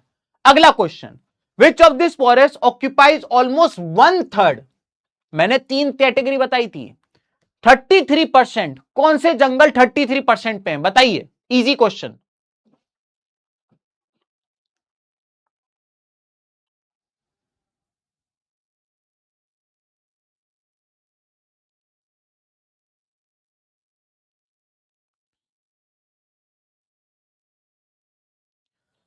देखिए मैंने आप लोगों को पहले ही बताया था कि जो रिजर्व्ड फॉरेस्ट है, जो रिजर्व्ड फॉरेस्ट है वो सबसे ज्यादा है 50%, फिर प्रोटेक्टेड फॉरेस्ट था 33%, और फिर अनक्लास फॉरेस्ट था 16% के आसपास। 33% का मतलब ही 1/3 होता है, जैसा कि आप लोगों को पता होगा शायद। तो इसीलिए इसका सही जवाब है दोस्तों ए, प्रोटेक्टेड फॉरेस्ट। इसी के साथ दोस्तों आज की क्लास होती है हमारी समाप्त, और देखते ही देखते मैंने आप लोगों के क्लास 10th के 5 चैप्टर्स निपटा दिए हैं। कैन यू इमेजिन, आप बोल रहे थे कि सर कमबैक हो पाएगा, लो तुम्हारे सामने सबूत है। 5 चैप्टर प्रोजेक्ट 45 के खत्म हो गए हैं। हो सकता है तेरी प्रोजेक्ट 45 की कमबैक कितनी पहुंची होगी अभी तक, और मैंने 5 चैप्टर तो निकाल के फेंक दिए हैं। हमने rise of rationalism in Europe, power sharing, resources and development और आज फॉरेस्ट एंड इंडियन फॉरेस्ट पढ़ लिया हम लोगों ने। 5 चैप्टर निपटा दिए। कल आप लोगों की एक डाउट सेशन रखी गई है, ठीक है। मैंने आप लोगों को ओरिएंटेशन सेशन में प्रॉमिस किया था कि हर 5 क्लास के बाद एक डाउट सेशन रखेंगे। तो कल आप लोगों का दोस्तों डाउट सेशन है, आप सभी लोग उसमें इनवाइटेड हैं। आइए अपने डाउट लेकर आइए, पूरा चैप्टर मत पूछिएगा, डाउट लेकर आइएगा कि सर इस चैप्टर का ये वाला टॉपिक बता दो, इस चैप्टर का ये वाला टॉपिक बता दो, ठीक है। तो कल आप सभी के डाउट इंटरटेन किए जाएंगे। मेरे ख्याल से टाइम मुझे याद नहीं आ रहा कितने बजे, लेकिन कल आप लोगों की क्लास जरूर है, ठीक है। तो आज के लिए दोस्तों इतना ही। आशा करता हूं कि आप लोगों को आज की क्लास अच्छी लगी होगी। अगर क्लास अच्छी लगी है तो एक छोटा सा प्यारा सा कमेंट लिख के जरूर जाइएगा, मुझे वो पढ़ के बहुत अच्छा लगता है। तो आज के लिए केवल इतना ही, मिलते हैं कल नए चैप्टर के साथ